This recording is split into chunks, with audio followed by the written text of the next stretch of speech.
नमस्कार, मैं हूं पुण्य प्रसून वाजपेयी। दस्तक में आपका स्वागत है। सियासत शब्द तो ठीक है, लेकिन शुद्ध देसी सियासत जी, और खास तौर से ऐसे में जो किसी के दर्द से साथ जुड़ी हो, किसी की त्रासदी बन गई हो, सिस्टम फेल नजर आ रहा हो, और इन सब के साथ ही बच्चों के खेलने की जगह भी सियासी लूट का हिस्सा बन जाए। अजीबोगरीब स्थिति है, लेकिन दस्तक में हर दरवाजा आज खटखटाया जाएगा। पहला दरवाजा हैदराबाद में खुदकुशी के बाद हमने टटोलना शुरू किया। दरअसल क्या यह पहली खुदकुशी है? क्या यह पहली तौर पर राजनीति जागी है? क्या इस देश के भीतर दलितों को लेकर कोई संवेदनशीलता राजनीति में रही है या नहीं रही है? आइए आज आपको हम फेरिस्त दिखलाते हैं बीते 8 बरस का, और उस 8 बरस के सच के आईन में मौजूदा वक्त की सियासत के दर्द के इस खेल को भी देख लीजिए। एम श्रीकांत, अजय चंद्रा, जसप्रीत सिंह, सेंथिल कुमार, प्रशांत कुरेल, जी सुमन, अंकिता, डी श्याम कुमार, एस अमरावती, बांदी अनुषा, पुष्पांजलि पूर्ति, सुशील कुमार, बाल मुकुंद भारती, जेके रमेश, माधवी साले, जी वारालक्ष्मी, मनीष कुमार, लिनेश मोहन और एम वेंकटेश जी। ये उन दलित छात्रों की लंबी फेरिस्त है जिन्होंने बीते 8 बरस में देश के अलग अलग टॉप इंस्टीट्यूट में खुदकुशी की। वजह वही, दलित छात्रों से भेदभाव। उन्हें लगातार अपमान का घूंट पीना पड़ा और फिर खुदकुशी। अपमान न सह पाने की स्थिति में इन छात्रों ने आखिर में खुदकुशी का ही रास्ता चुना। लेकिन ऐसा शायद पहले नहीं हुआ कि बंडारू दत्तात्रेय की तर्ज पर किसी केंद्रीय मंत्री ने छात्र की शिकायत के लिए कोई पत्र मानव संसाधन मंत्रालय को लिख दिया हो। और ऐसा भी नहीं हुआ कि मानव संसाधन मंत्रालय ने भी छात्र के खिलाफ कार्रवाई को लेकर वीसी पर बार बार दबाव बनाया हो, बकायदा पत्र लिखकर। इस फहरिस्त में हैदराबाद के ही 5 छात्र छात्राएं भी हैं जिन्होंने खुदकुशी की।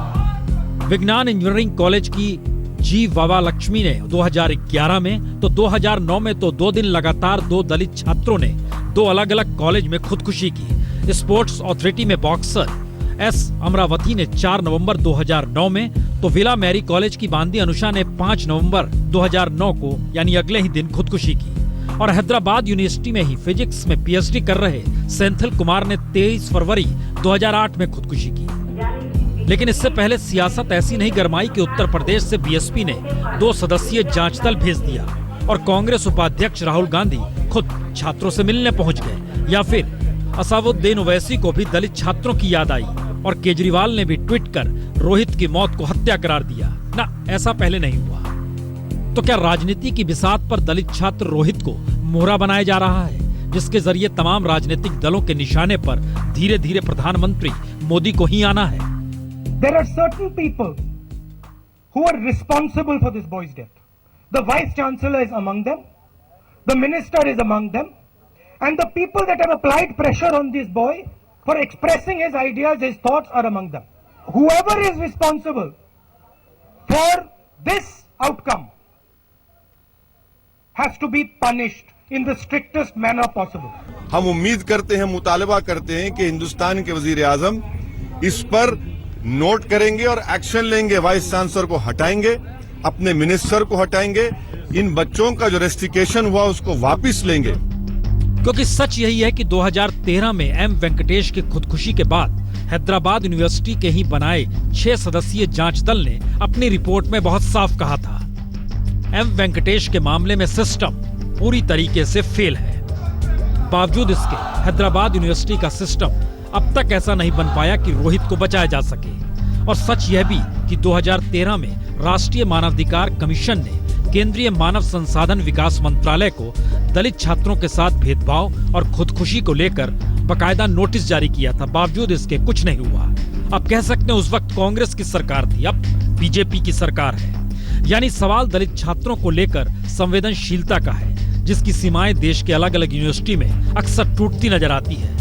लेकिन रोहित की खुदकुशी ने उस सियासत को हवा दे दी जहां संवेदनशीलता भी नहीं, गंभीर बहस भी नहीं, हाँ नारेबाजी है, विरोध है, बयानबाजी है। यानी हर कोई ये कहने में फेल साबित हो रहा है कि सिस्टम फेल है, और जिसकी वजह और कुछ नहीं, वही राजनीतिक सत्ता है जो सिस्टम को फेल कर खुद को पास करने में लगी है।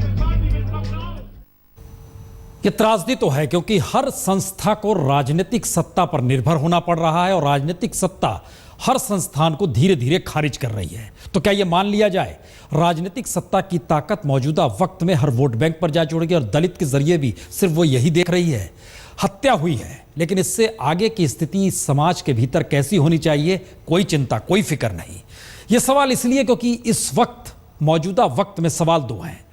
केंद्र सरकार की सक्रियता, छात्र को हॉस्टल से निकाल दिया जाए, एक मंत्री की सक्रियता जो उस इलाके का सांसद है, अजीबोगरीब त्रासदी है, यूनिवर्सिटी की स्वायत्तता दरकिनार कर दी गई, छात्र पढ़ने जा रहा है तो उसकी कोई संवेदनशीलता होगी, दरकिनार कर दी गई। जरा रिपोर्ट देखिए, बाबुओं की पूरी फेरिस्त है, अंडर सेक्रेटरी हर कोई पत्र लिख रहा है, क्योंकि इस दौर में राजनीतिक सत्ता क्यों सब कुछ है।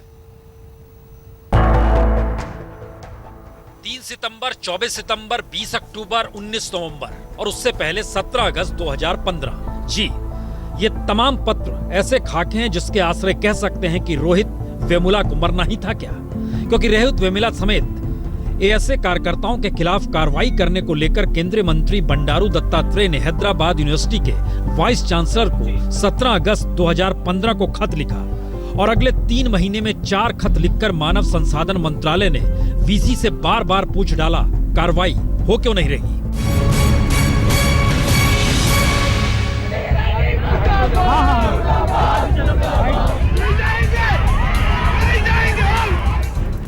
जी, श्रम मंत्री बंडारू दत्तात्रेय को अचानक चिंता उठी कि यूनिवर्सिटी जातिवादी, अतिवादी और राष्ट्र विरोधी तत्वों का अड्डा बन गई है, तो उन्होंने एएसए कार्यकर्ताओं पर कार्रवाई के लिए खत लिख दिया, जिनकी एवीपी के छात्रों से तानातानी चल रही थी। लेकिन एचआरडी मिनिस्ट्री ने जिस तरह बंडारू के खत पर एक्शन लेने के लिए वीसी पर दबाव डाला, वो अपने आप में कई सवाल खड़ा करता है। आखिर मानव संसाधन मंत्रालय को श्रम मंत्री के खत पर इतनी तेजी से कार्रवाई करने की जरूरत क्यों थी? क्या एचआरडी मिनिस्ट्री ने अपनी तरफ से कोई जांच रिपोर्ट इससे पहले मंगाई? क्या वीसी ने एचआरडी मंत्रालय के दबाव में रोहित के खिलाफ कार्रवाई की? दरअसल एचआरडी मंत्रालय की तरफ से वीसी को लिखी हर चिट्ठी में कहा यही गया कि बंडारू के उठाए मुद्दों पर जल्द से जल्द कार्रवाई हो। मसलन 3 सितंबर को अंडर सेक्रेटरी कहते हैं जांच हो, 24 सितंबर को डिप्टी सेक्रेटरी कहते हैं जांच में देरी हो रही है, चिंता की बात है। 20 अक्टूबर को ज्वाइंट सेक्रेटरी खत लिखकर कहते हैं मंत्री के उठाए मसलों पर पड़ताल हो। 19 नवंबर को अंडर सेक्रेटरी का पत्र जाता है कि फौरन जवाब दें, यानी यूनिवर्सिटी के मामले में बीजेपी सांसद और केंद्रीय मंत्री की रुचि क्यों जागी, इसका कोई जवाब तो नहीं मिला। उल्टे बंडारू के उठाए मुद्दों पर वीसी से कहीं ज्यादा चिंता दिल्ली को होने लगी और मानव संसाधन मंत्रालय ने एक के बाद एक कई पत्र लिखकर वीसी को क्यों हड़काया, इसका भी जवाब नहीं मिला।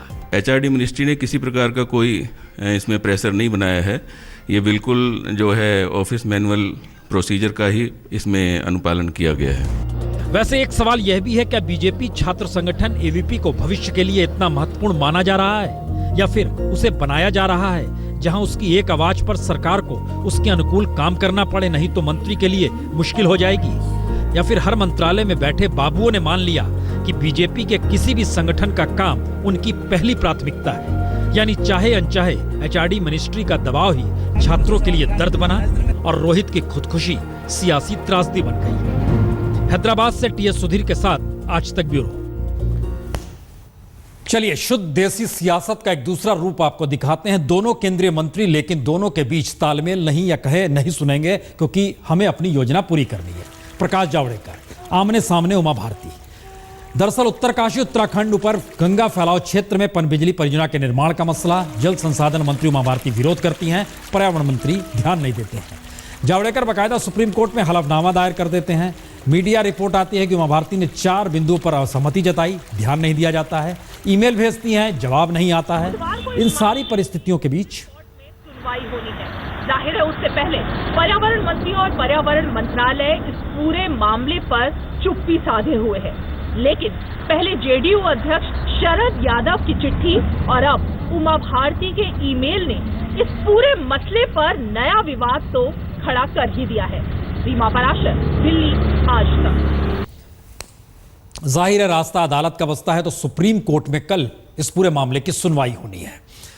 लेकिन सियासत का मतलब कितने बरस इंतजार किया जाए, किस रूप में किया जाए? 26 बरस। जी, 1990 जनवरी का महीना, घाटी में कश्मीरी परिवारों की तादाद तकरीबन 1.5 लाख।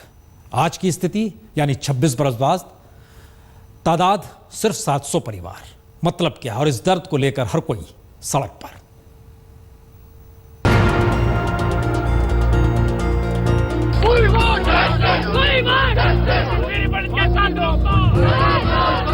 जम्मू में पंडितों की बस्ती में गुस्सा है तो कश्मीर में उजड़ी बस्तियों को देखकर दर्द ही उठता है। इन दोनों हालातों के बीच फंसे कश्मीरी पंडितों की जुबान पर अब सिर्फ नारे ही बचे हैं।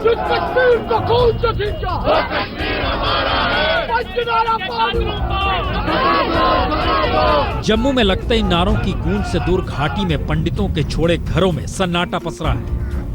या तो सेना के बंदूक का साया है या फिर सन्नाटे को भेदती कौओं की आवाज।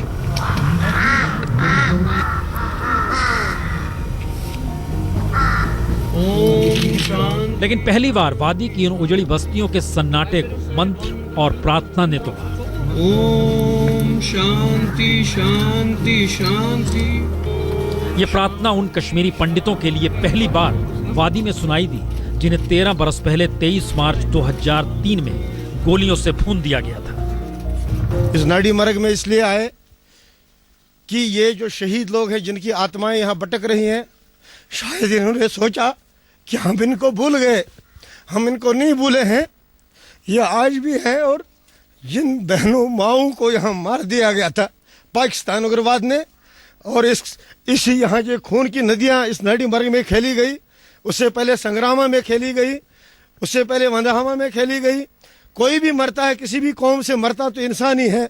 तो आज हम यहाँ पे ये ऐलान कर रहे हैं कि हम एक शहीदी स्मारक इसी नाडी मार्ग में बनाएंगे। तो एक तरफ दर्द है, दूसरी तरफ जम्मू में उन बूढ़ी आंखों में उम्मीद को लेकर गुस्सा और बेबसी भी है जिन्हें आतंकवाद के खौफ में वादी छोड़नी पड़ी।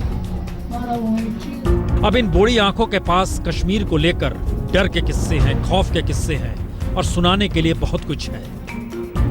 और इन्हीं किस्सों को सुनकर जवान हो रही पीढ़ी के पास कश्मीर को देखने के सपने हैं। सर बहुत बहुत बहुत शौक है हमको भी देखने का, कि हम भी चाहते हैं कहाँ रहते थे हमारे पूर्वज, मगर मौका नहीं मिला कभी देखने का। वैसे हालात नहीं है वहाँ के, इस कारण कभी जा नहीं पाए। जी कशिश तो बहुत ज़्यादा है, बहुत हद से भी ज़्यादा है, पर क्या करें, ऐसा वहाँ पे एनवायरनमेंट ही ऐसा है कि वहाँ पे नहीं जा सकते। यानी एक तरफ कश्मीर न लौट पाने की बेबसी तो दूसरी तरफ कश्मीर में पंडितों को लेकर दर्द। कैंप पे हजारों लोग यहाँ पर कश्मीरी पंडित रहते हैं जो कि 26 साल आज हो चुके हैं। उनका कहना है कि सरकार के पास अगर विल पावर होगी तो कश्मीरी पंडितों का रीसेटलमेंट कश्मीर वादी में हो पाएगा। कैमरामैन सईद अली के साथ अश्विनी कुमार, जम्मू आज तक। कश्मीरी पंडितों की घर वापसी को लेकर बहुत राजनीतियां हुई, कई प्रोग्राम ऐलान तो किए गए, लेकिन ना ही सरकार के पास कोई ठोस पहल थी और ना ही कश्मीरी पंडितों की घर वापसी के लिए कोई उपाय किए गए। अशरफ वानी, श्रीनगर आज तक। लोगों के भीतर किस रूप में गुस्सा है हम आप सुनाएं, उससे पहले हम सियासत, शुद्ध देसी सियासत का एक दूसरा रूप दिखलाते हैं और आपको लिए चलते हैं महाराष्ट्र, मुंबई। बच्चों के खेलने की जमीन को लेकर सियासत का खेल सुनने में अच्छा लग सकता है, लेकिन जरा देख लीजिए लूट का मतलब होता क्या है। मेरे पीछे यह है मुंबई का जाना माना मातोश्री स्पोर्ट्स क्लब। बीएमसी के ओपन स्पेस अडॉप्शन पॉलिसी के तहत ही ये जगह शिवसेना के वरिष्ठ नेता और फिलहाल देवेंद्र फडणवीस सरकार में गृह निर्माण राज्य मंत्री रविंद्र वायकर को दिया गया था। वैसे पॉलिसी के तहत इस जगह का जो इस्तेमाल होना था ये आम आदमी के लिए होना था, लेकिन इस क्लब की अगर मेंबरशिप देखें तो यहाँ पर सिर्फ वही लोग यहाँ पर इस क्लब के मेंबर बन सकते हैं जिनके पास पैसे हैं। अगर क्लब पर एक नजर डालें तो ये इतना बड़ा, इतना प्लस आलीशान क्लब है कि यहाँ पर शायद ही कोई आम आदमी जाकर इसकी सुविधा का फायदा ले सके। 1995 में शिवसेना बीजेपी सत्ता में आई तो बच्चों के खेलने के नाम पर यह जगह रविंद्र वायकर की संस्था को दे दी गई। तब कहा गया कि बच्चों के लिए और आम मुंबईकर के लिए ये मैदान है, लेकिन बदलते वक्त के साथ देखते ही देखते इस जगह पर मातोश्री क्लब का निर्माण हो गया और दिखावे के लिए एक छोटा सा पार्क बना दिया गया। गार्डन में आए थे, बोले 6 बजे बंद हो जाएगा, सुबह मॉर्निंग में 6 से 8 है। वैसे ऐसे क्लबों की वजह से मुंबई ऐसा शहर बन गया है कि जहां आम लोगों के लिए खुले मैदान नहीं है, बच्चों के लिए पार्क नहीं है, तो खुले मैदानों में बच्चों के खेल के नाम पर सियासी खेल कुछ इस तरह चल पड़ा कि बीएमसी ने ओपन स्पेस पॉलिसी बनाई। इस पॉलिसी के जरिए एनजीओ और सोशल ऑर्गेनाइजेशंस को तमाम मैदान गोद में दिए जा सकते हैं, लेकिन ज्यादातर खुले मैदान उन्हीं संस्थाओं के हाथ आए जिसे नेता चलाते हैं। पूरा का पूरा प्लॉट सील किया जाता है और सिर्फ एलीट क्लास के लोगों के लिए, जो वो 15 लाख 10 लाख की मेंबरशिप अफोर्ड कर सकते हैं, ऐसे ही लोगों को वो दिया जाता है।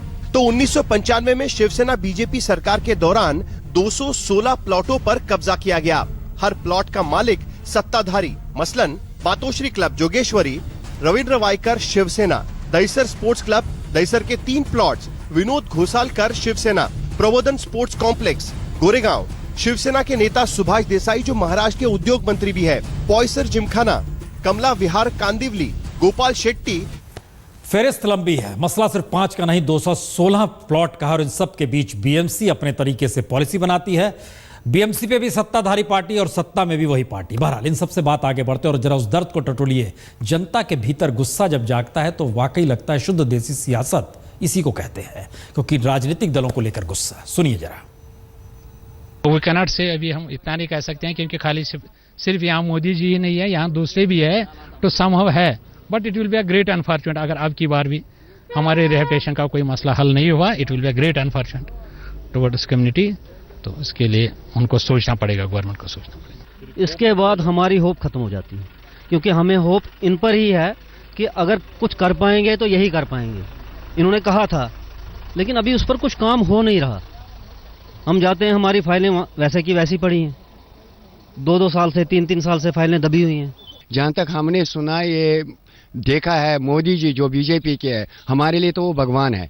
हम भी चाहते, आशा रखते उससे कि हमारा वो जल्दी घर वापस कुछ अरेंज करेगा। हमारी जैसे कश्मीरी पंडितों को एक सौतेली माँ का व्यवहार हमारे साथ किया जाता है, जो होता आ रहा है पिछले 47 से लेकर अभी तक टिल वैसा ही चल रहा है। अभी तक इसमें कोई बदलाव नहीं आया।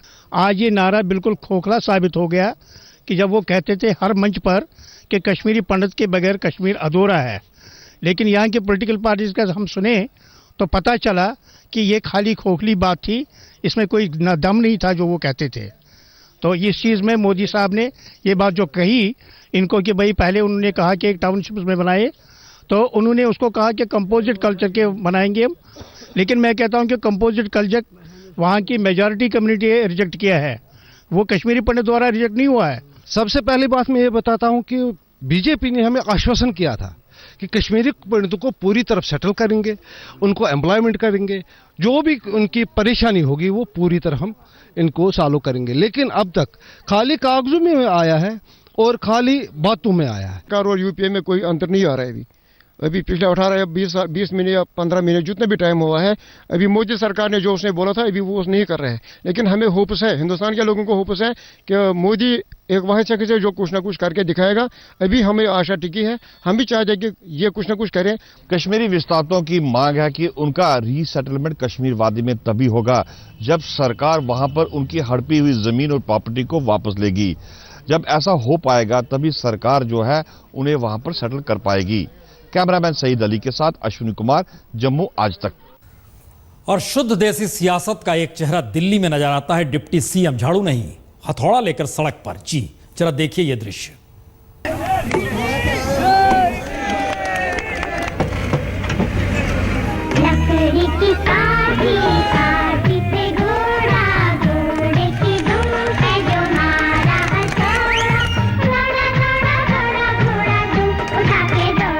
बिना सोचे समझे किया गया, बिना समझे सोचे नकल की गई।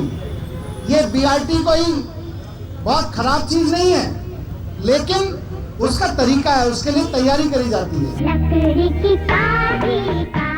टेस्ट कराने की भी मांग की थी। सलविंदर सिंह की दलील है कि वो सच बोल रहे हैं और इससे ये साबित भी हो जाएगा।